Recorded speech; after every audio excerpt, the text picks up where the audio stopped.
Blog Talk Radio. Okay. Man, you already know what it is. The calling number is 929-477-2759. Welcome back to the kitchen here on the Sunday Morning Brunch. Y'all could have been anywhere else in the world, but y'all are here with the chefs. That's right, we got a lot of stuff to jump into. An interesting night of sports on a Saturday. The week that was in sports as much as possible. Everybody that knows me, it gets personal in the building. I'm a little happy, a little excited about what went down yesterday. That's just because of my allegiance. Well, I'll get into that as soon as possible, man. But there's a lot of stuff to get into, from MMA to NBA closeouts. I'm a little unfortunate, mad. Well, not to say mad, but, you know, I didn't want to see it go down this way. So we'll see how the Golden State does their thing. It's like Kelly is always partying. Or some odd reason in the NBA just loves the state of California, man. So without any further ado, calling in from the state of California, people, we have Norm in the building. Norm, welcome to the brunch. How are you feeling this morning? Doing good. Yourself, my friend? Doing all right, man. I'm happy. I'm not gonna lie. I'm a little ecstatic on what happened yesterday. But we'll get into a lot of stuff. I know you being out there in Cali, like I said earlier, well, just a little while ago, they're partying like crazy in California when it comes to sports. Almost every year, whether it's Golden State or the team I'll just jump into first with the Los Angeles Lakers. And the Lakers took care of business in getting rid of Denver 4-1 in their series. And it just really looked like LeBron and Anthony Davis were too much once they figured out, you know, kind of letting Jamal Murray and Jokic do as much as they could and freeze a lot of the rest of the team up. And it was, you know, start to finish the past two games, the Lakers have basically been in control. Your thoughts on the Lakers trying to get another title in Hollywood? I like their chances, man. I think the only team that could have gave them a run for their money would have been the Clippers, and it was unfortunate that they bowed out in the way they did. But yeah, I think Anthony Davis is by far the best player in the NBA right now, and obviously we can debate that back and forth. When you got a big man as versatile as he is, that can hit the three, he's a real tough matchup. And then obviously LeBron James on the back end of his career is still very, very good. And when LeBron starts to when you try to pair up a guy that he can back into the paint, I love it when LeBron runs point but backs people down, almost like Magic Johnson back in the day. When he does that and it opens up everything, there's no one's going to stop him, man. I don't like it that you're talking like this. It's making me angry. No, but I got to take it, man. And it just, you know, and I feel bad because this is the year of 2020, and we lost a legend. I don't even know how many accolades I could put to him, even though me and him, you know, like just me personally, it's not like I knew him like that, but just had beef with the aura of Kobe, and we lost him. And just for competitive natures, I didn't like him, but once he passed, it's like I turned into a Kobe fan, and it's like not only is that the story for the Lakers to kind of build off of, you got a guy in MMA and Kobe Covington just throwing crazy statements out there and giving LeBron firepower. It's like now you're giving him some motivation to go out there and play ball, let alone Kobe is on his back. And the state of California felt a certain way when he got there. Now he's there and getting into a finals. It's like all of this is coming to him like a blessing. So I don't want to put too much anger into it because I did like LeBron before he played the Thunder, and then it was like, you know, when the Thunder and the Heat went at it, not like I didn't like LeBron, but he was the enemy, you know, and watching teams go up against my teams, it just is unfortunate. But knowing what the Lakers have in front of them and seeing how they break every huddle, they break the huddle in the locker room, they say Mamba, they're driven for Kobe this year. The black jersey that they wear is for Kobe, so it's like, the only team I could see slowing them down, honestly, I want to be honest too, is the Celtics. And it's bad that it's like it'd have to be the Boston-LA series once again. Like this is historically what the NBA is built off of, is the Boston-LA thing. So the Heat can close this out. It would be interesting if the Heat would go at LeBron because Spoelstra knows a good amount of LeBron and giving LeBron his first two championships. But I don't know if the Heat have enough firepower nor the body to defend Anthony Davis or LeBron James. So it'd be pretty much interesting to see if the Celtics could win the next two games or if the Heat can close this thing out as soon as possible. Yeah, I like I like to see Miami Heat get in there just because I just, even though it'd be epic to see another Boston to LA, I just think the Lakers are going to win this championship. They're set up for it. And so I'd rather see the Heat and Jimmy Butler in there just to mix things up. The warpath that Jimmy Butler is on, I got it. One, I got to tip my hat. Two, if he gets there, it's like what a heck of a story that he was passed from the Bulls to Philly to Minnesota, and then got from Minnesota, and him and Cat and them got into a little beef, and now he's down in Minnesota, and down in Miami. And as soon as he gets to Miami, he gets to a doggone, well, at least the Eastern Conference Final. I don't want to just push the envelope like he could potentially get to the finals, but like to have that little turbulence in the past, 3 or 4 years, and finally find a team, this is like a repeat of last season with Kawhi Leonard and the beef that he had with the San Antonio Spurs organization, not Popovich. Like, I like the story that Kawhi did, because Kawhi is like a humble guy, but he just did not like the organization, but him and Pop are great friends. So, like, but knowing that he just left San Antonio and went to Toronto and won a championship, it's like if Jimmy Butler could pull that off, that would be insane. But I don't know. Boston has a lot to say about it, and I know the league would love to benefit off of a Boston-LA series, too. So that's like heavy in this near future. But we'll see what goes on in this game tonight. I want to ask you, who do you think wins this game tonight, Miami or Boston? Does Boston push Game 7? I like Miami to close it out. I think they got more star power. I think they're going to close it out. Wow, Tyler Hero being the hero, or Jimmy Butler and Tyler Hero, man. I don't know, man. They trying to throw the Magic Johnson rookie run, and that's what he's up to. He's putting up some awesome numbers in the wake of trying to get to a final. So that'd be crazy if he continues to put himself in this conversation. That's epic. But you got Miami. I don't know, man. I would want to see Miami close it out. I'm with you. I'm gonna go with Miami to close this thing out. But Boston is something with them. Their backs against the wall. They're playing, Game 7 every game, and this is the potential that they have to deal with. So let me get away from that, because I know I get stuck on this basketball stuff all day long. All right, so I'm going to do something quickly.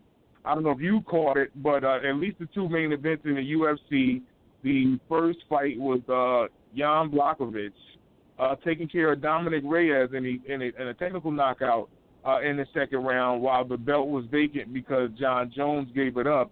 Jan now becomes the champ in the light heavyweight division, and he was calling out John Jones, told him, don't retire, come back and fight him. This is how Poland does. I definitely like the call out. This guy's a knockout artist, and I respect him because he's a good fighter and he's humble. Like he's one of those people that you just grow to love because he's cool. You know what I'm saying? He's not cocky. He come out there, do a job, and finish the deal. And I think more or less that everybody's thinking that Reyes broke his nose is what people stood off of. I don't know if you caught that fight. Your thoughts on Jan Blachowicz winning the light heavyweight championship in UFC? Yeah, I didn't get a chance to watch those fights. But I did go back and look at just the highlights from it. I expected Reyes to come out and win that fight just because of how well he fought John Jones. I thought, he's poised to take it over. So, when you have those main events like that, it's not a major upset because both fighters are very good. But it did surprise me. I thought Reyes was going to win. So, I'd like to go back and watch that in about a month to actually kind of see how the momentum of the rounds went. But must have been a great fight. But yeah, a little surprising for me because I had Reyes picked on that one. And John Jones came out afterward and basically gave an emoji face to Jan Blachowicz, but he told Reyes to keep quiet, because Reyes kept calling him out, and then he lost this fight. So I'm wondering if John Jones comes back and fights in the light heavyweight. He said that he wanted to fight heavyweight so he could go after Stipe. that would be an interesting fight because I think his fighting style, as long as he stays away from Stipe, I think he could win. But if Stipe were to grab him, it'd be interesting. But I don't know. John Jones is playing around whether light heavyweight or heavyweight, and he's the name that a lot of the people in that weight class want to fight. Now, you're talking about being stunned, right? Now, I'm not going to lie. When this guy came on the scene, I turned into an Israel Adesanya's man, right? When he fought Silva, being Spider or Anderson Silva, however you want to talk about it, I thought Anderson was going to take care of business. He beat him, and Israel was undefeated. So then this fight builds up, with him and Paulo Costa, and Paulo took care of Romero, and I'm like, the way that Paulo took care of Romero, he's a warrior, and he's built like a bodybuilder. So it's like, if he were to get to Israel, I thought it would be a problem. Israel was a good favorite. I don't want to say a heavy favorite, but he was a good favorite to win the fight. But I was still like, they're both undefeated. Costa has, less experience in the octagon, but I just felt like if he got close enough and were able to grab Adesanya, I thought that he could take care of business. I was stunned that not only did Israel win the fight, he got a TKO, but the way that he did it, it was like, how men work. You got to chop the tree down, right? So all first round, he was throwing heavy kicks to his lead leg, and his lead leg basically was shot by the time they got to the second round. He ends up landing a good punch and dropping Paulo, but Paulo was trying to recover but couldn't, deal with the onslaught that was coming. He more or less was protecting himself, and he was throwing, Israel was throwing hammer fists and coming at him, and then the ref ended up stopping the fight with a TKO in the second round. Listen, I am an Israel fan by far. I thought Costa could win this fight. He couldn't. I am totally tipping my hat to Israel, and he's calling out whoever wants to come for him, and he's undefeated. So if two unbeatens going at it, that just builds the aura up in a main event fight, just like you said with these main event fights, and it's not really an upset. But I was stunned that the way that he took Costa out, like he really fought him. It wasn't like he was running around the ring and trying to stay away from him. Like they tussled, and he took care of business. And with people trying to call him skinny and things like that, I salute you for taking care of business. But your thoughts on the Adesanya stoppage of Costa? Yeah, I had that one picked correctly. I had Israel winning that fight, although I really like Costa. And anytime a new guy comes on the scene that's got good size like Costa and is knocking people out, instantly becomes one of my favorites. We all like to see a knockout, right? And so when you really look at Costa's record, though, he hasn't really fought anyone in the top tiers. I mean, that's arguable. You can argue that right there on competition he's faced, but he's still a great fighter. But I looked at it like this. Israel just fought Romero, about 6 months ago. And it was the worst fight I ever seen. It was real boring. You could tell, both guys respected each other. No one wanted to get knocked out. Well, I look at Romero and Costa as very similar fighters in style. I looked at it as in, Costa's going to look at that Romero fight and say, I'm not going to let Israel dance around me. I'm going to get to him. Because, once Costa gets a hold of him, I feel like he had the strength to really, have his way with Israel. And likewise, Israel probably looked at that Romero fight and says, you know what? Similar fighters, I'm going to make sure I do this instead. So Israel made the right adjustments. He kept Costa away from him. And I'm sure Costa, I didn't see the fight, but I'm sure what I envisioned was he was going to kind of put himself out there and try to get a hold of him. When you do that, you expose yourself.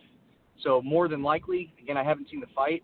I think that's probably what happened. Israel was ready. He kept catching Costa off guard and eventually took him down. So, but again, so I actually wanted Costa to win.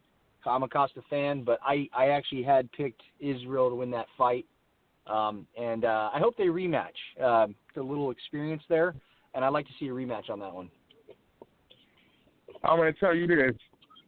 Costa didn't try to, engage in, a grapple or trying to grab him, but they were, toe-to-toe, exchanging blows. But Israel threw a ton of leg kicks at his lead leg, which was his left leg. By the time the start of the second round came, it was bruised red badly. You know how they just, when it's hurting and taking that pain, they're ginger on that front foot. So it's like every time he's seeing Adesanya trying to throw something at it. He's trying to pick his leg up, and then one kick came at it, he hit it, and he threw a punch right on top, right in his face, and it dropped Powell. And, that's when he got on top and just started hammer fist, and it started, like, I want to say the second or third one.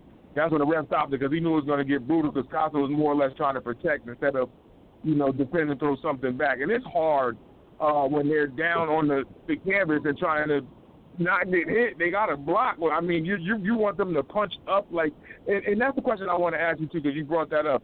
Why, as we, as fans or spectators, are so caught up in the world of a knockout? Like that's all we want to see.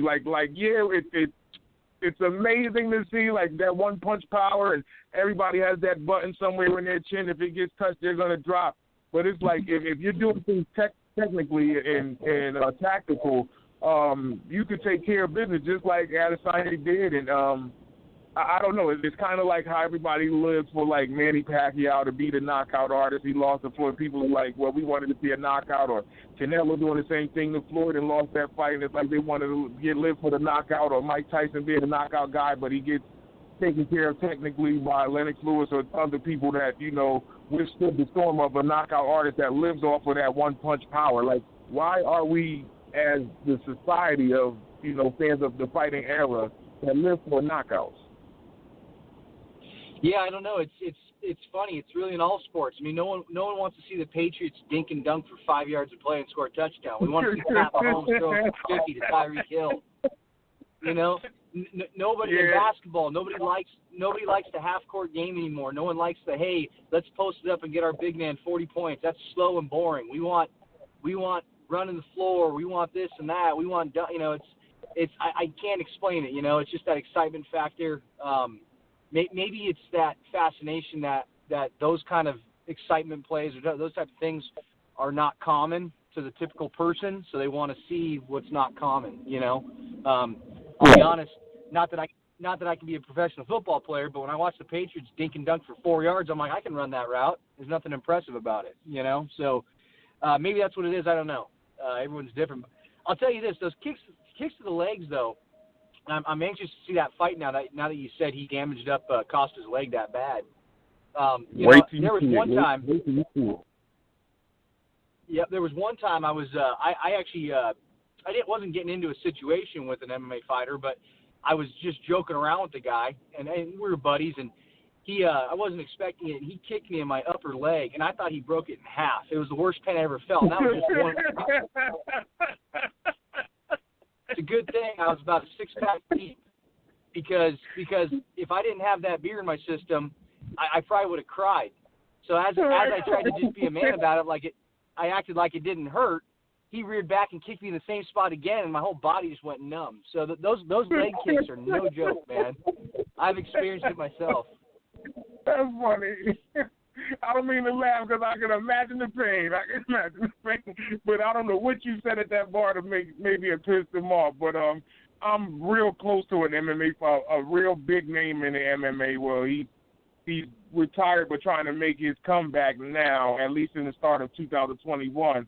And I've never pushed him to that point, but I could imagine because he's not a leg kicker, but he's one of the knockout artists of UFC, and his name is big in the knockout game, and he's actually a light heavyweight. So the crazy part is if he went back, he'd probably have to go after Blachowicz as well too. So crazy, and just like you saying that, man, the highlights are out.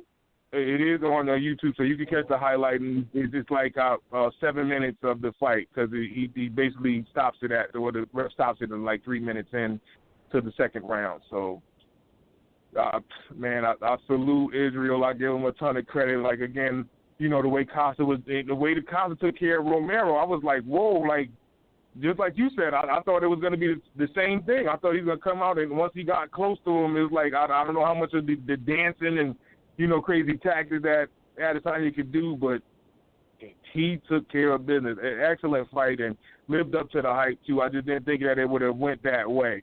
And heart of a lion, man. Heart of a lion. I give him a lot of credit.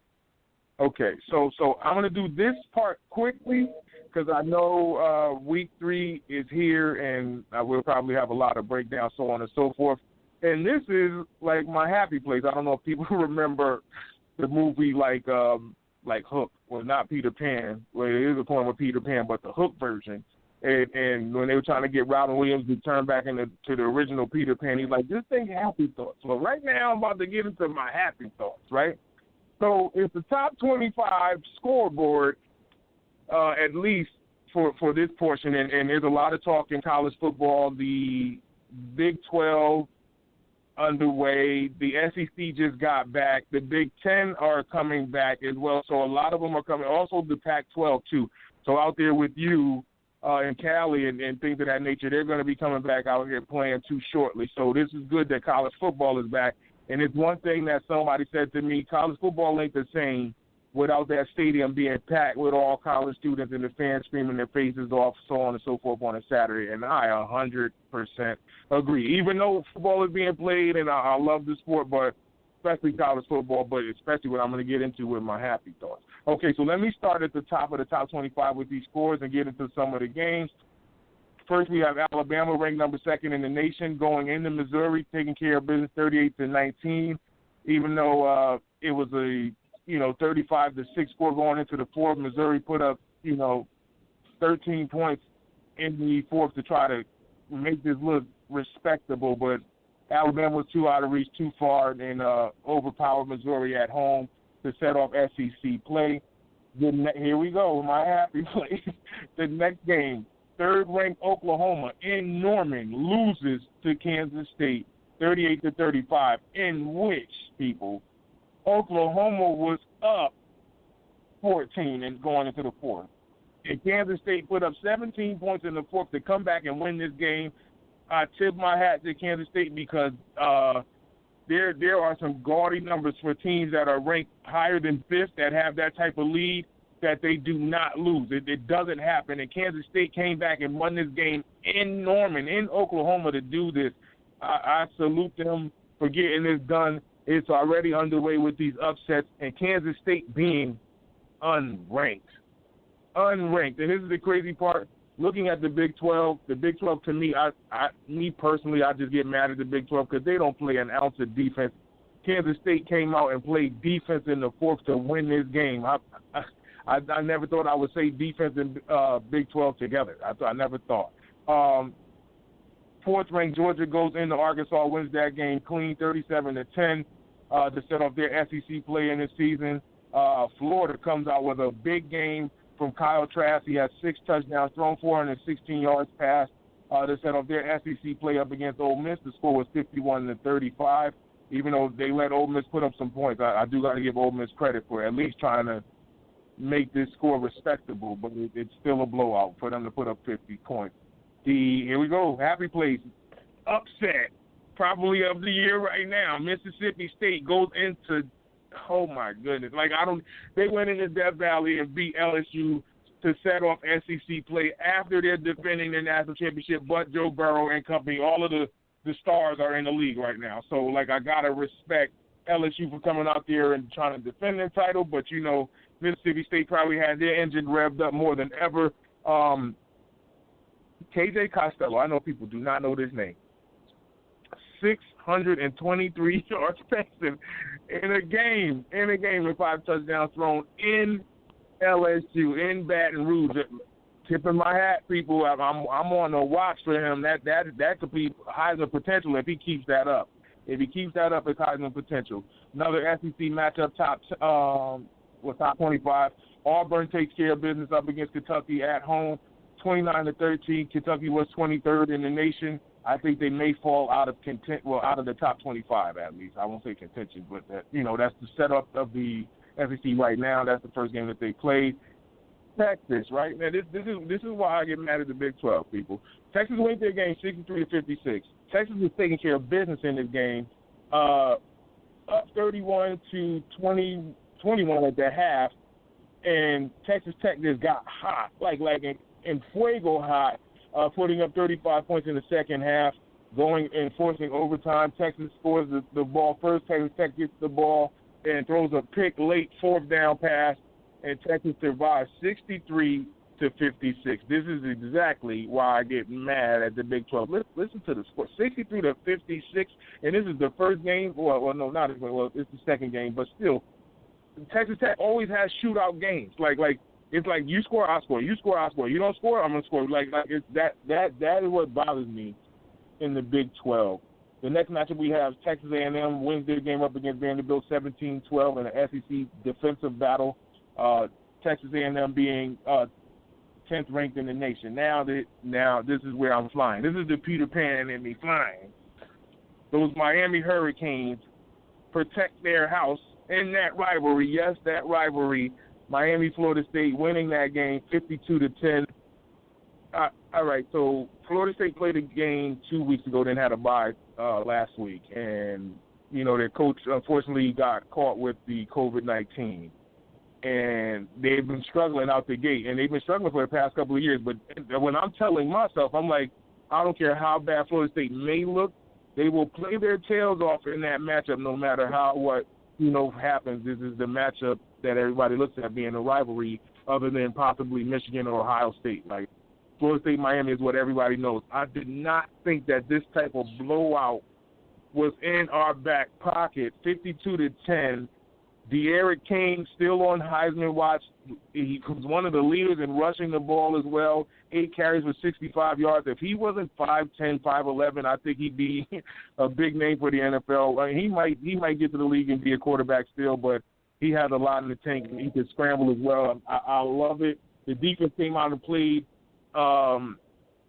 Even with one player being ejected by unsportsmanlike conduct and one also being ejected for targeting, Miami was still able to hold Florida State to 10 points. Like that's insane in this matchup. Like I love it, and this is the one thing that has me like anxious, nervous, like concerned. They have a bye this coming Saturday, but on October 10th, the Hurricanes play the Clemson Tigers. So I don't want to get too hyped because I know Clemson could probably knock us off, but if Miami can knock off Clemson, oh my goodness, I will be out of my skin going crazy. I will go crazy if we knock off Clemson, but the deal won't be done. But they took care of business up against Florida State 52-10. UCF beat East Carolina in North Carolina 51-28. Dylan Gabriel put up 408 yards passing with 4 touchdowns thrown. Cincinnati cruises in their win at home up against Army 24-10. Oklahoma State had an interesting start to the game, 20-7 in the first half. Ended up winning the game 27-13 up against West Virginia. Tennessee survives up against South Carolina 31-27. This game was very interesting. They were going back and forth in this game, especially when the second half came around. BYU to close out the night, 18th ranked 48-7 up against Troy. Louisiana survives again. Like I don't know what it is. It's like they're having nail-biter game after nail-biter game up against Georgia Southern, but this was 20-18. Louisiana survives at home. Virginia Tech beats, and this is crazy. This is a crazy story, people. Virginia Tech in their first game of the season wins 45-24, in which at the start of the game, Virginia Tech had 23 players out for the game. 23 players could not suit up and play in this game, and they still took care of business up against NC State, 45-24. And Pittsburgh rounds out the top 25, taking out Louisville 23-20 in an ACC battle. And Louisville loses for the second week in a row, being 24th ranked. I think they will fall out of the top 25 as well. Are there any games or any scores that may have caught your attention, Norm, that you would like to discuss? Yeah, I'm not a college football fan. Too many missed tackles. I still don't like the fact that you only have 1 foot in bounds. I don't like the fact that the clock stops all the time. So I'm not a college football fan very much. So my highlights are when does SC play Notre Dame? That's about the only game I watch all year. I always root for SC. And then I like to gamble on the bowl games when it comes to bowl game season. That's my tidbits for college football. Come on, you got your talent comes from there. You being a KC fan, you got to watch this. Like, come on, you wouldn't know Tyreek Hill or Mahomes, and I'm up here talking junk about Texas Tech. Mahomes came from the shootout city, and he's your guy with the pistol now. Like you can't do that. Like you gotta know where the talent is coming from. It's funny you say that because when the Chiefs drafted Pat Mahomes, my phone blew up with everybody, and I just said, well, who is this guy? I had no idea who Pat Mahomes was. Are you serious? Are you serious? So I don't research the players until they get drafted. Once the players get drafted, then I'll go back and look at highlights of them. I'll see what they're getting in those guys. I'll look at that. That's when I start developing an idea. What I don't like about the college football is, it would bother me when I would see a wide receiver, who was just faster than everyone else, and he's playing against a bad team, break 2 tackles, walk into the end zone and start doing his dance. Me knowing that guy isn't even going to make it in the NFL. So I didn't want to give him I don't even want to give him my time. I don't want to say this guy's great because it's such a far stretch from being good in college to being great in the NFL. So okay, let's talk about receivers then. So when Randy Moss came out of Marshall, you didn't know about him?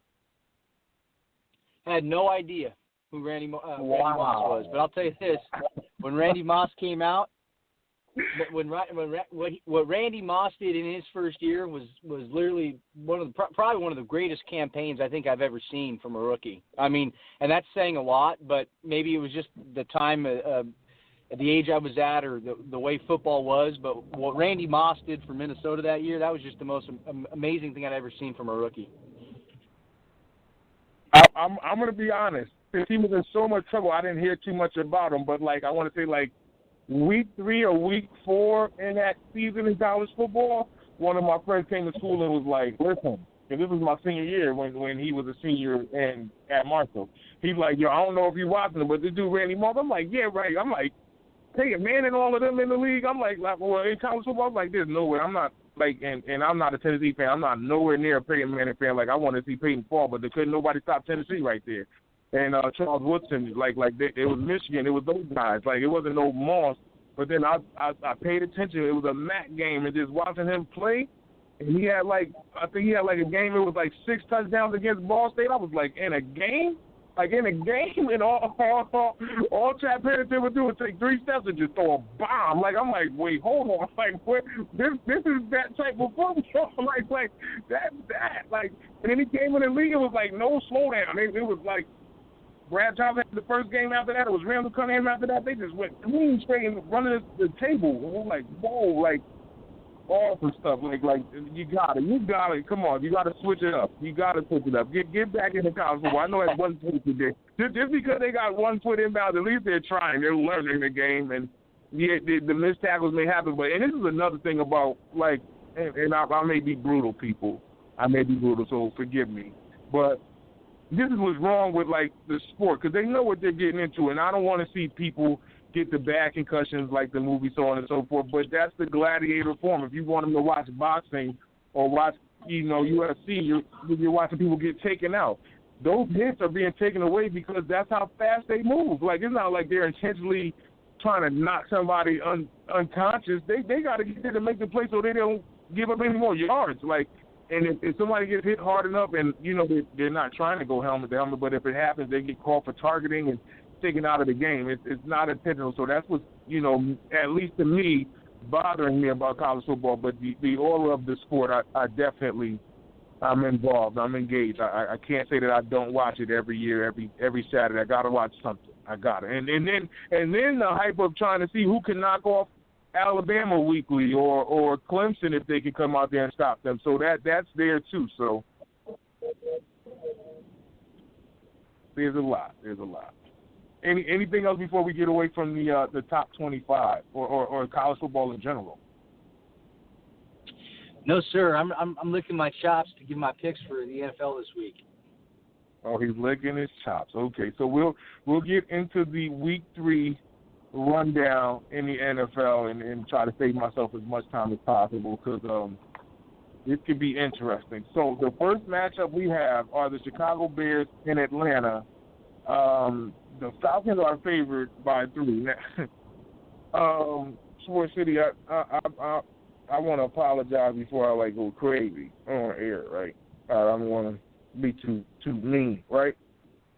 This is the same Atlanta Falcons team, 3 years ago? I think it was 3-4 years maybe. They lost the Super Bowl to the New England Patriots, and you got Norman here talking about, I don't like to see the Patriots dink and dunk and do 5-yard routes. I can do 5-yard routes. Yeah, I want you to do a 5-yard cross and run into the teeth of a linebacker. That's it. I just want to see it happen. They may throw him off for targeting. Who knows? But nevertheless, right, that happened. I still think from that Super Bowl where the Patriots came back from the 28-3 deficit to come back and win that game, that the Falcons are still drunk from that game, and they're still in a hangover. The way that they lost to the Dallas Cowboys last Sunday, I don't know how to explain it. With them being at home, them up 19 points, and not turning the ball over, it's like, what's going on? I give the Cowboys credit for the comeback. Let me give them credit. I don't want to take too much away from them. And they definitely did freeze Julio out the game. They did their best to keep Julio out the game, and they did that. But for him to get answers all across the field from everybody else, and they still lose at home, and let alone the god-awful onside kick, it's like, wait, hold on. Everybody in the sport or watches the sport knows about an onside kick. Like, how and why did you guys not fall on the ball, let alone the guy that fell on the ball, right? And we were talking basketball earlier. He boxes out the guy, so he's like clearly getting in front of you guys so you guys don't fall on the ball. You guys aren't even fighting to make him touch the ball so he can get a penalty. Nobody did nothing. Y'all sat there and watched that game get hit. It's like y'all gift wrapped the game to the Cowboys. I don't get it. They're favored in this game up against the Bears, and the Bears are 2-0. So I'm stunned on how this goes down. Your thoughts on this game? Who do you like? And if you want to talk about that god-awful game that the Falcons lost up against the Cowboys, you can as well. But your thoughts, Bears-Falcons, is in Atlanta.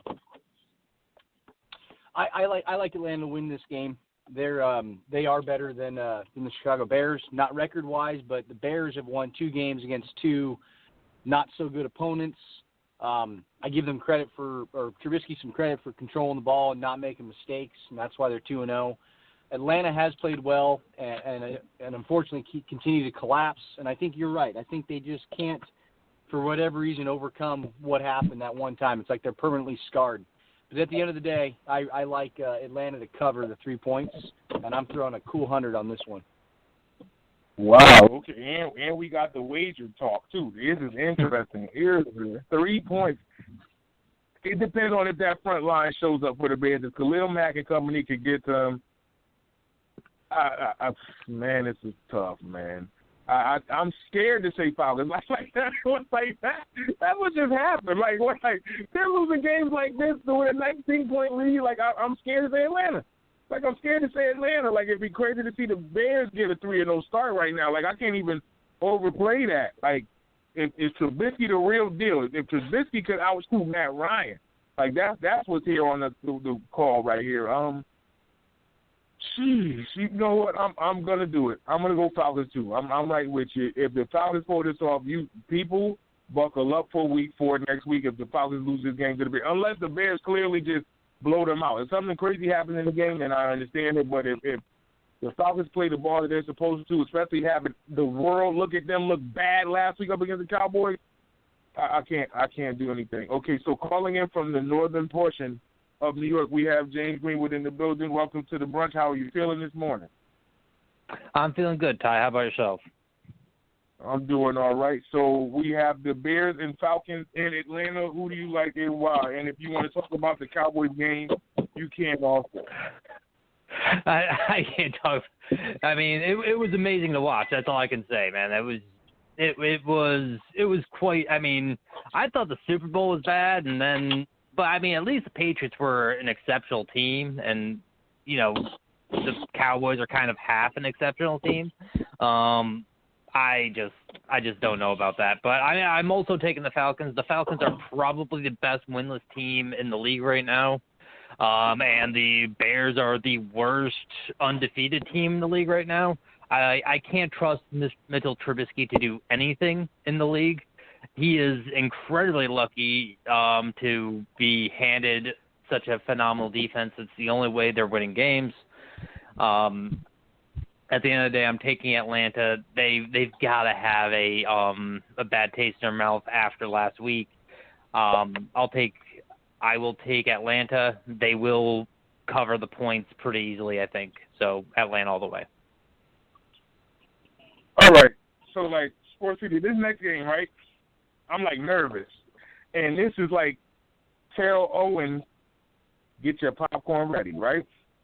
We have the 2-0 Rams going across the country to northern portion of, well, the western New York area, you know. Up against the Buffalo Bills, you know, James Greenwood is here right on time. And the Bills, this is why I'm like, I'm getting my popcorn ready. The Bills, like, how dare you?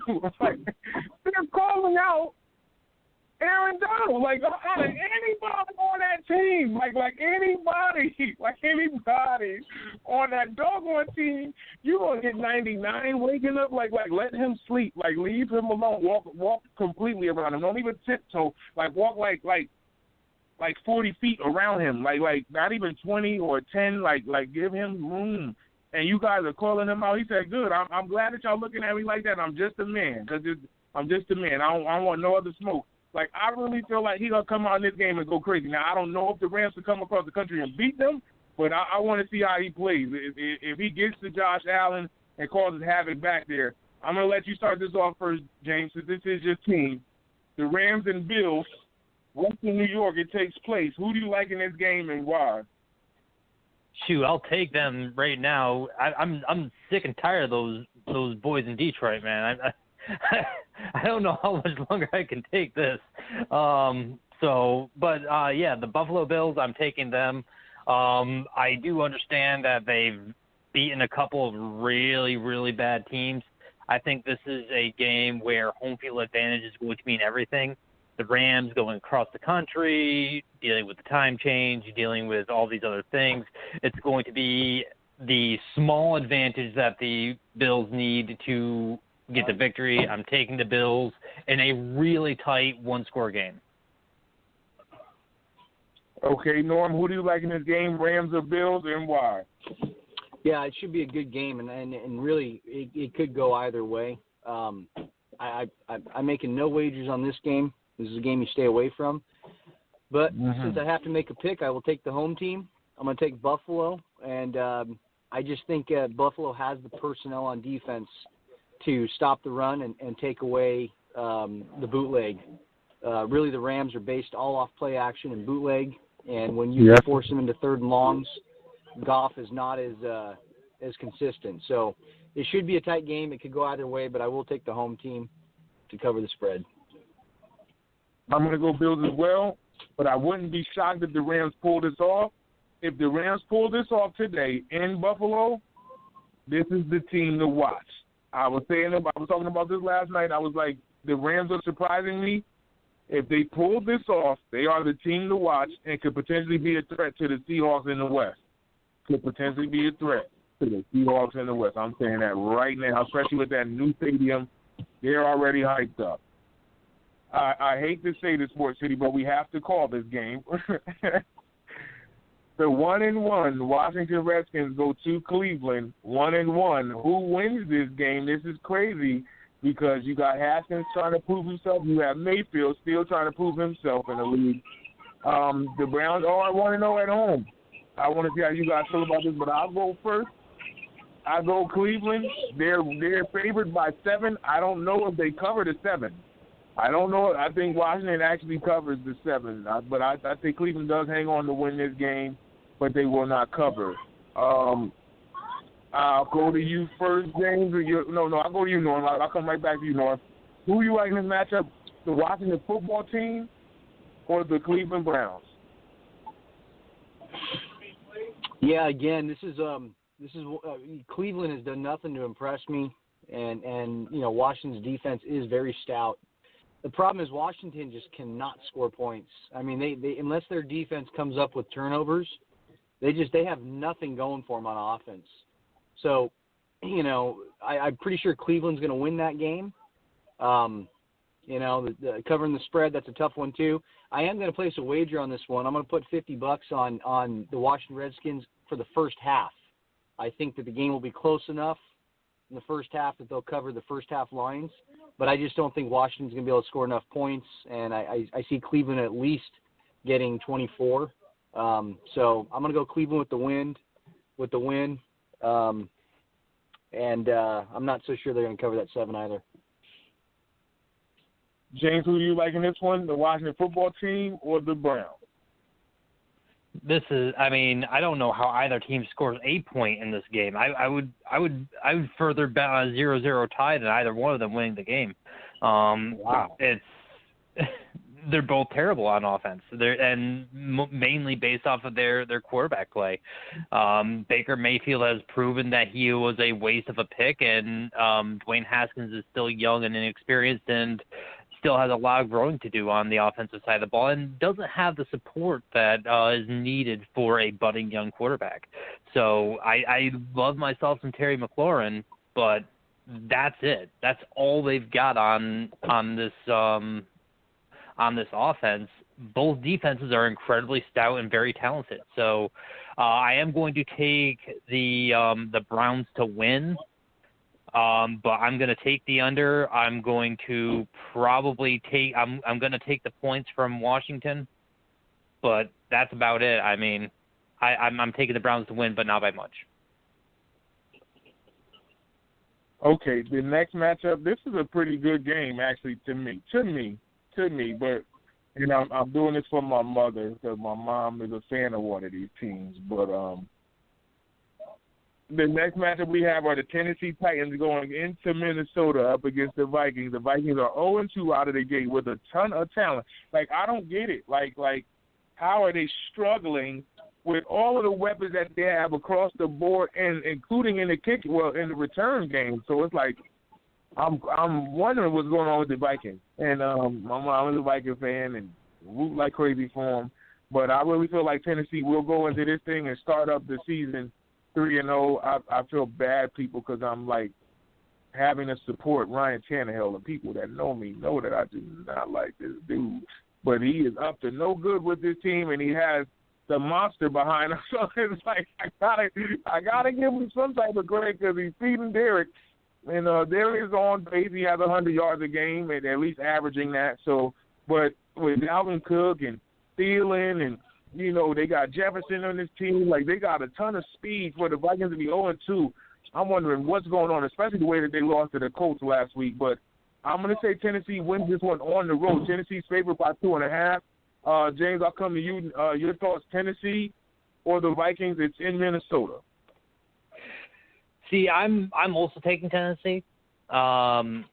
The Vikings are not as good of a team as they were last year. I think a lot of people are forgetting exactly the number of players that they lost off of that team, offensively and defensively last year.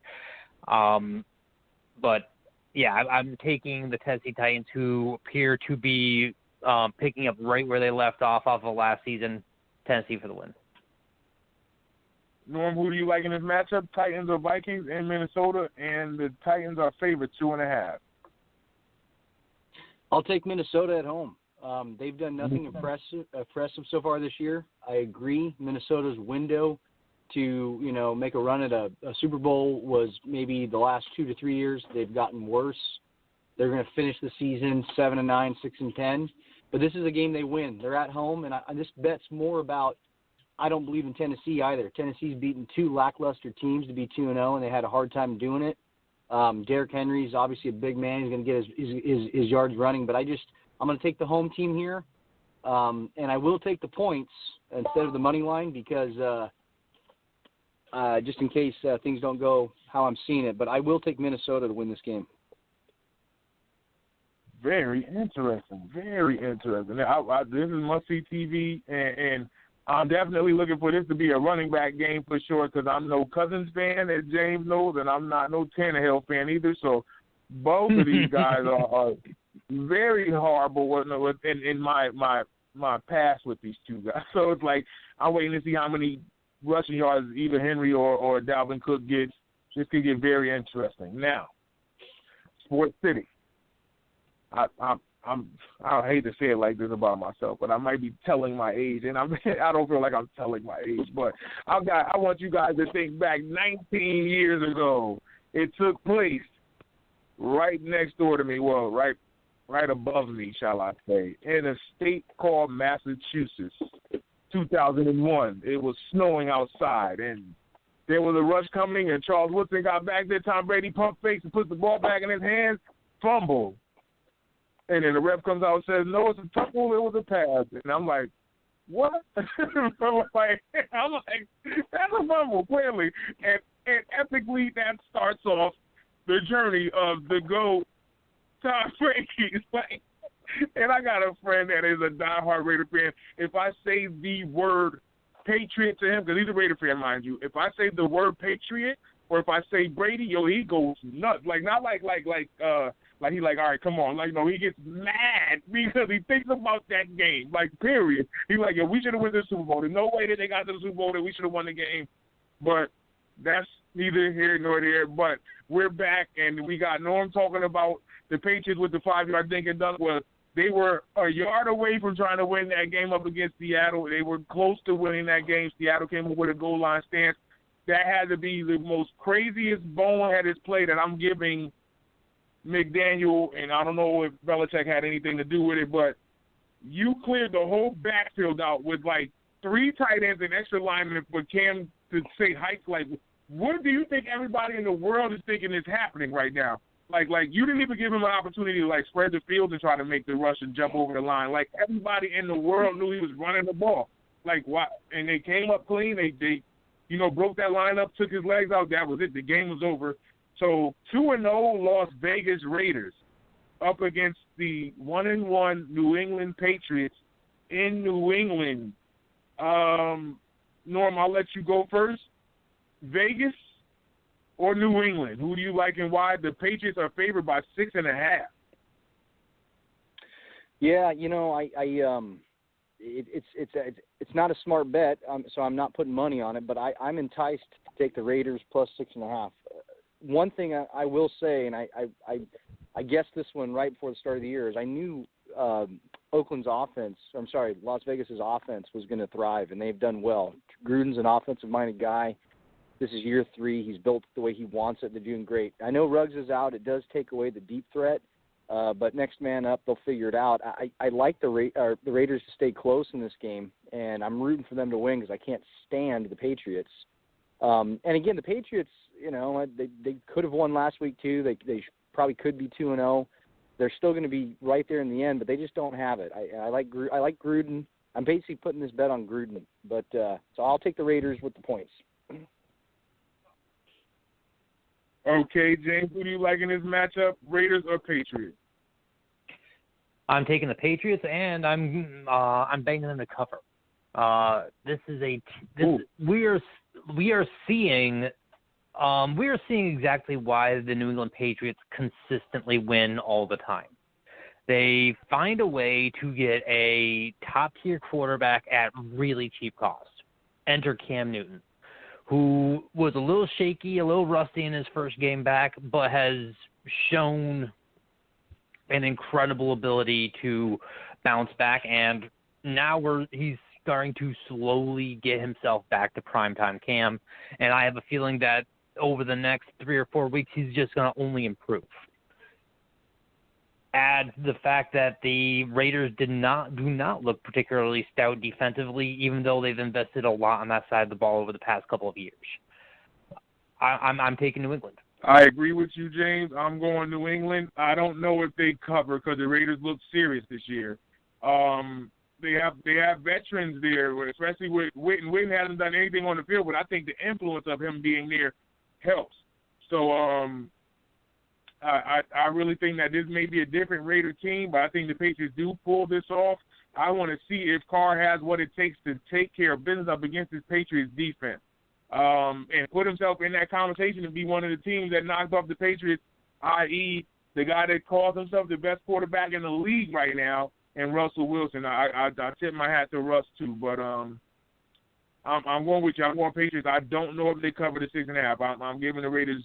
If the points are there, I'm taking the Raiders with the point. I'm scared to say that, but I know if the Patriots do get a 7 or better win over these guys, but I'm going to Patriots at home. This is a very interesting game, especially shout out to one of the hosts here at Sports City. and my brother for one team. And the area that I live in the southwest region of Connecticut and everybody in the tri-state area, we have the 1-1 San Francisco 49ers going up against the New York Giants, in which both of these teams lost their best player on the roster last week, both of them. You got Bosa that's done for the season in the ACL, and you got Saquon Barkley that unfortunately tore his ACL. Now, Sports City, like I was saying this on air, I've been saying this to a lot of people, and I'm glad I got this space to say it here on this platform. The Giants organization, you guys are horrible, and I can care less on how, this game goes or how I select this game or how you guys' success may go or if it's not successful for the season. You guys put nobody around Saquon Barkley. The best player around him, I'm going to be honest, is Slayton. I think Slayton is probably the best receiver that they have in that cavalry. Golden Tate is a shell of himself. Like, I feel like Golden Tate could go somewhere and do work somewhere else. But on the Giants team, he's not as big as a name as he was.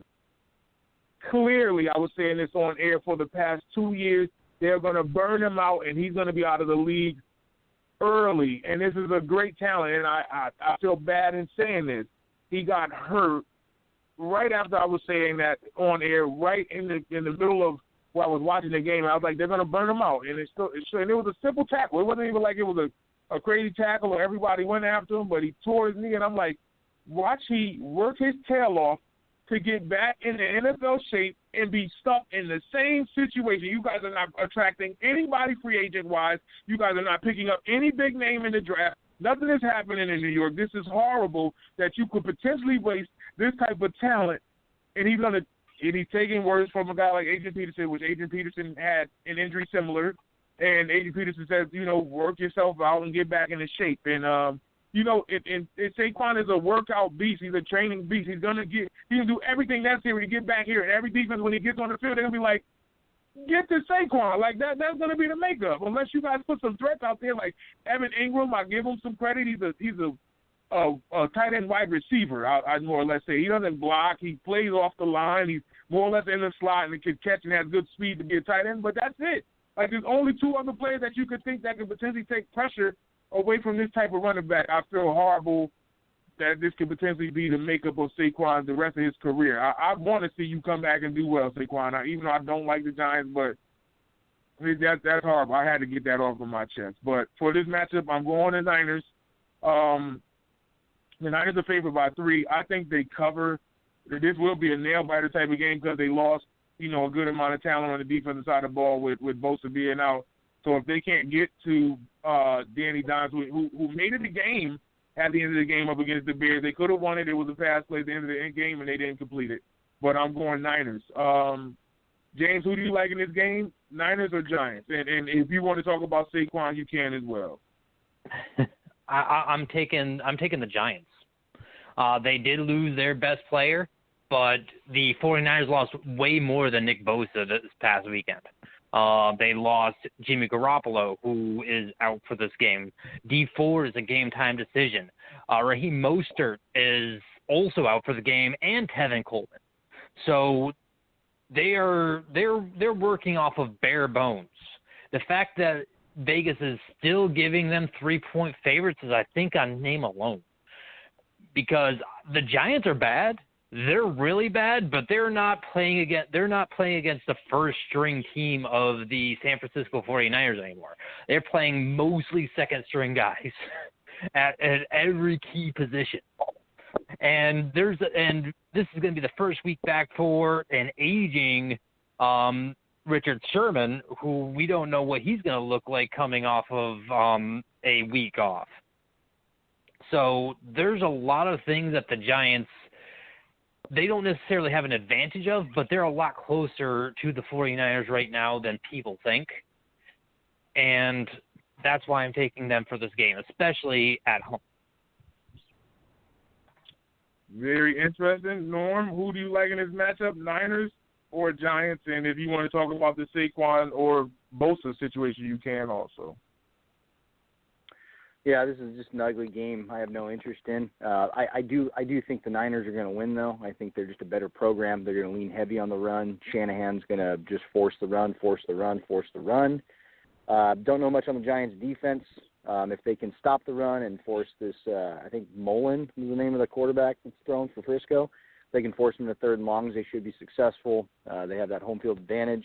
But I just like the 49ers to win this ugly game that I have no interest in. Yeah, the Saquon situation is unfortunate. Really what you're seeing with the Giants is the Eli Manning era, when that died out, it's basically rebuild mode. They picked Saquon Barkley because I think he was the top pick on the board left. So, they're kind of like, let's make this guy our next face.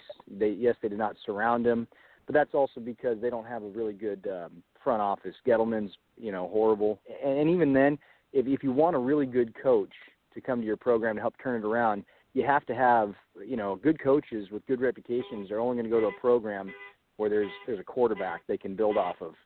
And I like this Daniel Jones guy. He's doing much better than like Sam Darnold and some of the other new guys that came out. But he's not that top-name guy that's really going to attract a top-tier coach. So they're still looking for an identity. I think, they're going to have these just kind of down years until they get someone with some experience in there running that program. All right, did I say Niners? Or well, if I didn't, I'm saying Niners. I think they cover as well. If I didn't say it, I feel bad. Saquon, man. Get well, you and Bosa. I feel bad for Bosa too, and the way that he came out last year out the gate, and then not even into the first quarter of the season, they're both out for the season. That's incredible. Okay, the next game is a very interesting matchup. I like this. I'm going to keep my eye on this game. The Cincinnati Bengals go into the link up against the Eagles. They're both 0-2. Joe Burrow looking for his first win in his career in the NFL. And looks good. I'm not going to take too much away from him. He looks good. He's rattled a little, but he looks good. And Carson Wentz, if you can't pull this off up against Cincinnati, that question starts to loom. I don't really want to say overrated, but did they put too many eggs in one basket on Carson Wentz with his injury proneness in his first couple of seasons, and now he's not able to pull off wins? Especially the way that they lost to the Redskins. I keep calling them the Redskins. I apologize. The Washington football team, where they had the lead and lost that game. And this is crazy. Who is the better quarterback in that division? Is it Wentz now or is it Dak now? People were giving Wentz the leg up, and it was Dak looking up. Now it's Dak is potentially the guy in that division. But I want to see how you guys feel about this. Norm, I'll start with you first. Bengals and Eagles. Who do you like and why? The Eagles are favored by 5. Yeah, I'll take the Eagles. I don't like betting the line on this one. This is the one that I'll put on a parlay to take the Eagles to win outright. They're 0-2. Yeah, it's not going to look good for them at season's end. But the Bengals, as good as Burrow has looked, and he's doing a great job, the more film that comes out on them, the more they see on this Bengals offense with Burrow. Defenses are going to start zoning into his tendencies, and you're going to see Burrow start to make more rookie mistakes as the years go on. So I like the Eagles. They're just a more veteran team. I don't know how much they're going to win by, but they're going to win this game. James, who do you like, the Bengals or your Eagles in this matchup in the link? I'll take the Eagles in this game as well, for all the same reasons. The Bengals are a really perplexing team because every time you look at them, oh man, they've got this talent, they've got AJ Green, they've got a great wide receiving core, their offensive line isn't bad, their defense is starting to come together, and they just never do it. They just never bring it together. I'm not sure if it's a coaching issue, if it's what the issue is, but at the end of the day, it's the Eagles. They're a better football team right now. This is tough. This is really tough. I'm gonna go Eagles. I want to go Eagles, and this is why. James used to be high on AJ Green. I don't know what happened, but AJ Green is a shell of himself. I'm not seeing these scoring numbers that we're used to seeing. Something happened. I don't know what's going on, but you got Burrow that's looking decent. He's not looking bad, but something is happening in the transition of this game where they're not able to close out. But I'm going to go with the Eagles to pull this out off. If not, Wentz, you will be the discussion in the kitchen if you guys go 0-3, especially losing at home to a Bengals team that damn near went 0-16 last year, and they're coming with a rookie quarterback that has the same, makeup as yourself. You guys are guys that can make plays on the move and have good arms as well. So I'm going Eagles. I don't know if they cover. That 5 is looking like a reach. I think the Bengals will cover with the point. So I'm going to go Eagles to win outright. If it were to, go with the spread, I'm going with Cincinnati with the spread. The next matchup we have are the Houston Texans going into Heinz Field up against the Pittsburgh Steelers. I'm going to come out and say this right now. I'm going to go Steelers. I am going to go Steelers. But the Texans can make this interesting. And I feel bad to see them go 0-3 out the gate. But Deshaun Watson could probably make this a game. But the Texans defense is not, popping out at me. Like J.J. Watt, you're not hearing too much about J.J. either. So that all comes into play. So I'm going to go Steelers to win this one. I think Watson will make this a game. The Steelers are favored by 3.5. I actually want to say the Steelers cover. I'm going to say the Steelers cover the 3.5. James, I'll come to you next. Texans, Steelers in Pittsburgh. Who do you like and why? I agree with you 100%, Ty. I'm taking the Steelers. The Texans are the best winless team in the league right now. But with all that said, I'm still taking the Steelers. And I think it's once every 15 years or so, a team that starts 0-3 ends up making the playoffs. I think this is going to be one of those times where the Texans are going to figure it out and drive themselves to a playoff spot, especially in the 7-team format. But this game today, I'm taking Pittsburgh, and to cover too. I'll give them that 3.5. Norm, who do you like in this matchup? Texans or Steelers? The Steelers are favored by 3.5 in Pennsylvania. Yeah, I like the Texans here, and that has more to do with I don't believe in Pittsburgh. Pittsburgh's had 2 lackluster victories. They've beaten the Giants and they've beaten Denver. That's nothing to hoot-rah about. And to be honest with you, both of them came down to the last play, I think.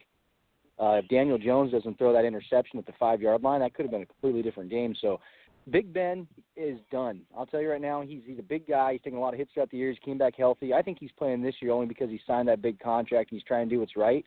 But when they get into the thick of things and he starts getting hit and he starts getting pressure, you're going to see Big Ben quit. And so Pittsburgh's off to a good start. I'm banking on the fact that Pittsburgh's really not as good as their record shows. And I'll take Houston with the 3.5 points. And I don't think Houston's going to make the playoffs this year. But, I think they have played 2 of the better teams, and that's why they're 0-2. So give me Houston plus 3.5. Okay, we'll see how this pans out. I think once Ben took those first couple of hits in that first half against the Giants, woke him up, and he got comfortable. And we'll see. I don't know if he leaves after this season. Ben is probably one of the toughest quarterbacks that I've seen. I like the people that they try to throw in the conversation as in tough. Ben's name is there. Yeah. Top 3, top 5. Like I gotta give him his credit, definitely. Well, I had to pick on Big Ben just to boil up serious in case he's listening. Oh, believe me, he will be listening. He probably is listening right now. He clicked on to the show too, so that we'll see. He'll probably come back for you. So you just stay tuned. The next matchup we have. I don't even know which way to go, right? Because it is crazy that Norm just talked about this guy, and I was saying this when he came from Norm's neighborhood. When he came out of Norm's neighborhood, I was like, this guy is not the guy that they're saying that he's built up to be. And the other guy, I used to sing his song a lot. And the first 2 games out the gate, he's been questionable. He's fortunate enough to pull off a win last week. But he's still throwing his interceptions. And this is the New York Jets go into Lucas Oil Stadium up against the Indianapolis Colts, in which Sam Darnold, I don't know how you did it. I don't know who you fooled. I don't know who in your family is rich enough to get these people to think that you are a starting quarterback in the league. No, sir. No, sir. And you're pulling off wins. I don't know how in the past 2 seasons. But, yeah, I don't know which way they're going to go, if the Jets are going to try and lose out or try to reform this guy or what, or try to bring a quarterback in to threaten him, i.e. a lot of people that I know that love Gang Green think that Trevor Lawrence may be the pick that they go after. it'd be crazy because they went after quarterbacks, I think, for the past 3 or 4 years and had a stable of quarterbacks. Now they're stuck with Darnold and the money they're potentially throwing at him, and this is what they're stuck with. And then Phillip Rivers, I don't want to say it, but you're looking like a shell of yourself. But you pulled off a win up against Minnesota, so I got to give you credit on that end of the stick. But I'm going to go Colts at home to win this. They're favored by 11.5. I don't think they cover the 11.5, but I think they win unless Rivers has the pistol with him and starts shooting the hell out that defense, which could be there. That potential could be there, but I'm not comfortable saying that it will. So I'm going to go Colts, but they don't cover it. The Jets will have, the advantage with the 11.5. James, I'll come to you first. You're Gang Green up against the Indianapolis Colts. That's one team I'm not going to take right now. It's Gang Green. That's a factory of sadness waiting to happen. Right. I'm taking the Colts, and I think they actually cover. As sad as that might sound, I know people are going to say that the Jets are still a professional football team, but they're really not. Sam Darnold is bad. They've never put anything around him either. So they're right there in the Trevor Lawrence sweepstakes, right there at the top. I think they actually lose to Miami both games. I don't see a professional football team in the league right now that they beat. So I'm going to take the Colts. I'm going to give the Jets the points, and it's not even that hard to me. So you think the Colts cover? I think they cover. Whoa, okay, here we go. 11.5. Two they got to touchdowns, beat them by easy. 13? Oh, that's even better. That's even better. I'd give them 2 touchdowns easy. I'll keep my eyes glued to this one for you. Just on behalf of you, Norm, who do you like in this matchup? Colts are favored by 11.5 at home against the Jets. Well, the Jets are arguably the worst team in the league. That's pretty evident. So there's 2 things that we know for sure about this game. 1, the Jets are going to lose. 2, Phillip Rivers is going to throw an interception. Those are guaranteed. Right. But I just really think, what'd you say the line was, 11 or 13? 11.5. 11.5. I got it at 11.5. Yeah. To me, that's too many points. The Jets, as bad as they are, I would, if I was making a pick on a card, I would take the 11.5 in the Jets. But I just stay away from this game because both teams are ugly. I don't like it. But my pick is the Colts to win. They will not cover the spread. The next one we have are the Carolina Panthers, 0-2 out the gate up against the Los Angeles Chargers, 1-1 at home in Los Angeles. I'll come right back to you, Norm. Who do you like in this matchup, the Panthers or the Chargers? Bridgewater, I think McCaffrey's still out, but your thoughts on this game and the status of the Panthers without their new face of the organization? Okay, so this is my upset special. I'm taking Carolina to beat the Chargers, and I'm only doing this because I've followed the Chargers for so long, and this is typical Charger fashion right here. They probably should have beaten Kansas City last week. They played very good. The defense was excellent. Justin Herbert looked great. And so you would just think against an inferior opponent, they'd come out and handle business, and the Chargers, for some reason, just don't. It's awkward. And Bridgewater's done a good job. There's nothing special going on there. Even with McCaffrey out, that doesn't bother me. I see Carolina winning this game for no reason other than the Chargers are just a weird program. James, who you like in this matchup? Panthers, Chargers. Are you going with the upset? And by the way, Norm, just to let you know, the Chargers are favored 6.5. Just to let you know. That's a money line bet. I take Carolina to win the game. Money line. Okay. I'm taking San Diego. And no, it's this Los hurts Angeles me now. because It's Los Angeles now. Oh, yeah, that's right. I'm taking the Chargers. And this hurts me as a big fan of Teddy Bridgewater. I still am a big fan of Teddy Bridgewater. I think he is probably one of, if not the most underrated quarterback in the league right now. But at the end of the day, it's not going to be enough. The defense on Carolina is just awful. It may be outside of the New York Jets, it might be the worst one in the league. So It doesn't matter if it's Tyrod Taylor, who has been rumored to take the starting spot back once he gets healthy, or if it is Herbert. I'm still taking the Chargers in that defense to keep Carolina low enough to get enough points to win. I'm taking the under, by the way, if that's a thing. But I'm taking the over under is 43.5. I'm still taking the under. Taking the under, and I'm taking San Diego to win. What's the spread on that? 6.5. I take Carolina to cover. Carolina to cover, but San Diego to win. I'm going Los Angeles Chargers as well. I think they cover. I think they cover this one at home. I think they're going to look at that beautiful stadium being the Panthers and be out of their mind. They're in front of $5 billion, and there's only been a couple games played on that turf, and Herbert looks good. He looks good at the quarterback position.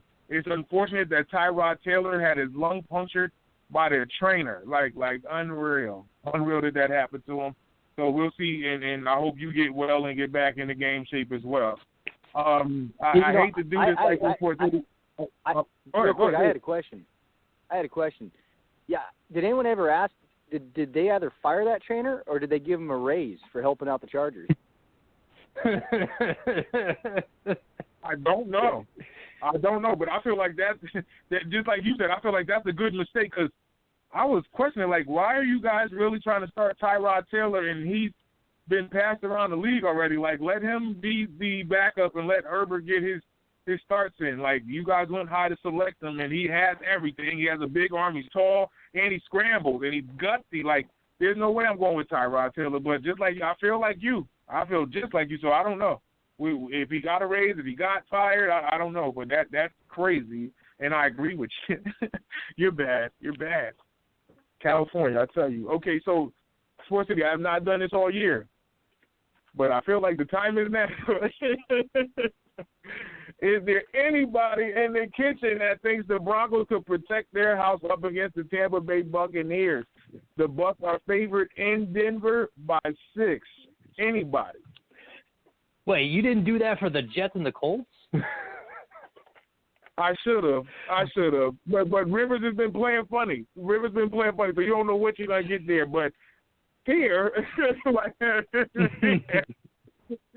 I don't know how you guys feel about this. Is there anybody that feels the Broncos can do it? No. No way. Cricket soup. Tampa Bay easy. Cricket soup. We can just move off that game. Yeah. I'm passing that cricket soup around here. Please get your bowls ready. Get your spoon out. I don't know if Brady goes crazy, but I think the Bucs take care of business, get 2-1 in the start of the season. It hurts me right here in Sports City. I'm going to go first. I'm going to say it. I think the Cardinals take care of business. They continue to be 3-0 on the season up against the Lions. I feel bad in doing this because I don't know what Stafford I'm going to get. I don't know what scheme Patricia's up to. I looked at the pass rush numbers, and I almost, lost my mind, almost cried. Everybody in the league is above 30 with pass rush percentage. The Lions are at 19% for pass rush. Yes, they get their stops. They get a couple of 3-and-outs, but it's what defensive rocket scientist is this guy that he's a rocket scientist? This is what you're telling me, and I have not seen this since he's been here. It's unreal that the leash that they're giving Matt Patricia, him and Dan Quinn, I question a lot of what's going on between you two and Matthew Stafford. And, oh, yes, this is for you, Norm. I am going Cardinals because of Kyler Murray and DeAndre Hopkins. I don't know how they slow this down with all of the questions that's on the defensive side of the ball. He's 2-0 right now being Kyler Murray. I don't know how you feel about that. I'm going to let you go last. James, who do you like in this matchup? Lions going into Arizona up against the Cardinals. Yeah, I mean, right now Detroit is looking awful. And this was a team I was really excited for at the beginning of the season. You looked at the team on paper. Hey, this Romeo Okwara, really did a much better job than he was slotted to last season with his sack numbers and his pressure numbers. And then they reworked things in the secondary to make it more of a full cohesive unit. You don't have big play Slay, but you have, a couple of other pieces that are reasonably strong, and it's just fallen apart. The entire team has fallen apart. This is the first game back with Kenny Golladay. Hopefully that helps, but he is still not 100%. I'm taking the Cardinals, and I don't know what the spread is, but I'm going to take them to cover 2. Oh, the spread is the Cardinals are favored by 5.5. I'll take that spread. I'll take the Cardinals and to cover. Norm, your turn. The Lions or your Cardinals? Well, I'll tell you this. Kyler Murray has looked really good. I give credit where credit's due. I still need to see more, though. But no, I like Arizona to win this game. I don't like using lines against the Lions. For some reason, the game will be over, and they like to dump in points last minute. So no money on this game for me, but I do like Arizona to win. And to be honest with you, there's only one problem Arizona has right now, and it's their coach. Did you see him after their last win talking to the team? He's wearing fucking yoga pants. How can you play for a coach who wears yoga pants? I don't understand. They need to get rid of Kingsbury. He's 2-0 right now. He's just fine. And if you look at the pad that he bought down there in Arizona, he ain't going nowhere. I wouldn't leave if they did fire him.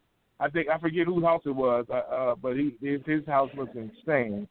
Oh, and by the way, I just got word that Julio Jones is out of the game for the Falcons. So, but I'm still going Falcons anyway. Just got that. The final game of the 4 o'clock, the game of the week. I got to give it its credit. The Dallas Cowboys going into Seattle up against the Seahawks. The Seahawks are favored by 5 at home. This is a funny spread. So, Vegas, you are up to something. I'm going Seattle. I don't like that spread, especially where the Cowboys just won last week. I'm going Seattle. I don't think they cover the 5, but I think they win. I think the Cowboys will keep this close.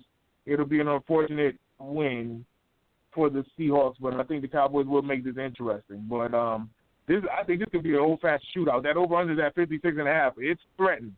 It's threatened. I think they go over with this one. But I'm going Seahawks for now.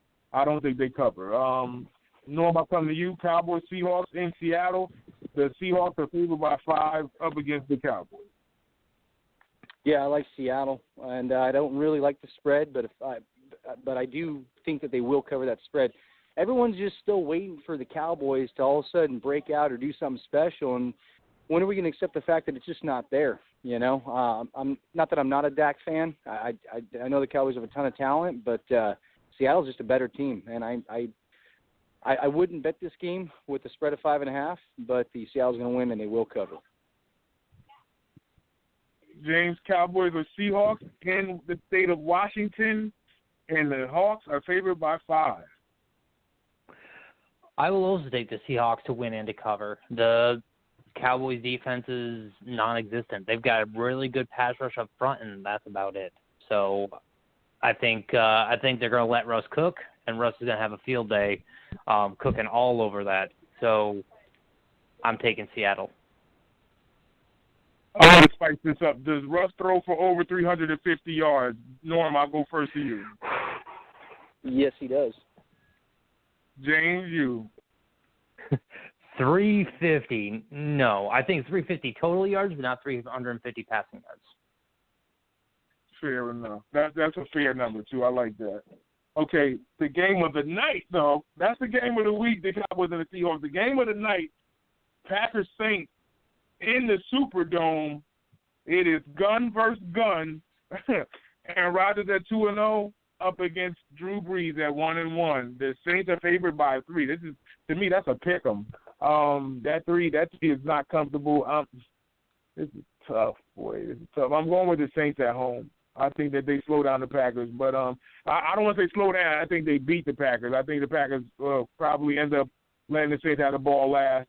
If the Saints come out the gate 1 and 2, clear cut already letting you know what's going on with Brady and them boys down there in Tampa Bay. So I'm going to Saints to try to keep pace with Brady as best as possible.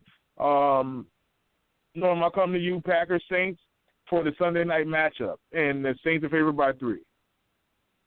Yeah, I look forward to this game. It should be good. It can go either way. And on games like this, I always take the home team. So home team to win, but it can go either way. Should be a good game.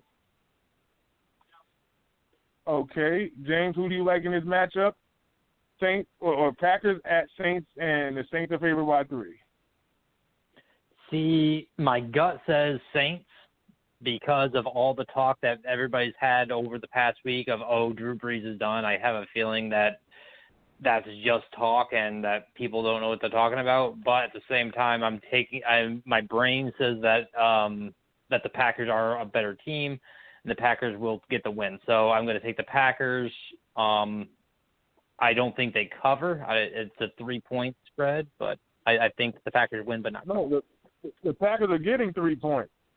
Oh, well then I'll take them as a hard bet. I'll take the Packers as a win, pick 'em win.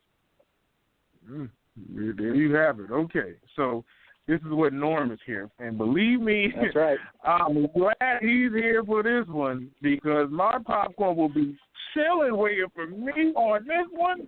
The rematch of the matchup last year when it took place in Missouri, they are now going to Maryland. The Super Bowl defending champs Kansas City Chiefs up against the MVP of the league last year, Lamar Jackson and the Baltimore Ravens, and that defense somehow just got better. Like I don't know. like I'm scared. The Ravens are favored by 3.5. This is a pick 'em. Forget the spread. I don't even care. Oh my goodness! If I got to pick, I'm going Ravens though. I really am going Ravens this year on this one. But I would not be surprised if the Chiefs put that offense to work and went crazy because, you know, it's a track meet. Every time Mahomes say hike, everybody's running 4.3s. Everybody is a 4.3 waiting to happen. Like that's disgusting. Like, I don't even feel like that's fair. So I'm going Ravens, but the over-under that 54.5, doomsday for that over-under. I think that's an over unless somehow, some way defense is played, or at least on the Chiefs side of the ball. James, who do you like in this matchup? I'm also taking the Ravens. I think it's just the matchup, and this is a huge game. This is potentially like the number 1 seed is a lot bigger now than it was a year ago because second seed still got the bye, but now this could determine first seed. Week 3 could determine first seed in the AFC, and these are the 2 best teams in the AFC. Period. But I'm still taking the Ravens. I think the matchup is better for the Ravens. They beat the Chiefs better than the Chiefs beat the Ravens, but in other games, Kansas City's probably the better team. Okay, Norm, you're last on this one. Your boys come to Maryland. Who do you like and why? Got to go with KC, baby, but this is going to be a really, really good game. The things to look out for here. Last year when Kansas City played the Ravens in Week 2, the census was out that KC had no secondary. So I saw Lamar Jackson go deep, I want to say, on 4 or 5 different occasions rather than use his legs. And I think if I was worried to play them in the playoffs because I figured they would probably let Lamar Jackson run loose, do some more option plays, and get him open. I don't know if the Chiefs can contain Lamar Jackson's legs. That's the part that scares me. And if Baltimore goes in with that game plan to let him loose, it's going to be a long night. I do feel, however, Kansas City is going to make the adjustments from last week where they couldn't get their passing attack going. Reports were Mahomes was dropping back too far in the pocket, allowing the edge rushers to get around the tackles a lot easier. We'll see if there's an adjustment there. I don't think Baltimore has the same front four that the Chargers did. They still have a very good front four, but I don't think they're going to apply as much pressure, giving Mahomes a little more time, which means the offense is going to open up a little bit. So should be a great game. And I will put all my winnings, if I have any, from today's games on the Chiefs with the money line. Wow, he's confident. Okay. We will see. Hopefully they get back in action too so I can come back for them. If not, they know what to do to get right back in the kitchen and get a plate. I need plugs and closeouts from the both of you on a complete show here at the brunch. I'll start with you first, James. Give me a plug, closeout, shout out, anything that you'd like to promote as we shut the doors here at the brunch. It's always fun. This is a lot harder slate of games to pick than last week. Can't wait till next week. See you guys then. All right, and Norm, thank you for coming through here. Plug, closeout, shout out, anything that you'd like to promote as we get up out of the building here at the brunch. No, look forward to the games this week. Life's getting back to normal. We're into week 3 of the NFL, and we got our Thursday night games. We got our Monday night games. It's what America needed, football. So looking forward to the weekend. Yeah, you be safe out there, man. I'm hearing a lot about the air quality out there, so you be good out there. Sports City, man, I'm at the edge of my seat with a lot of these games. I'm hoping things that take place here, at least out there in the West Coast in Arizona, goes a different way, but I don't know. Patricia may still be on a cool seat. I don't know how they see it differently. But on that note, tell a friend to tell a friend that it's the chefs again. And if they don't know, now they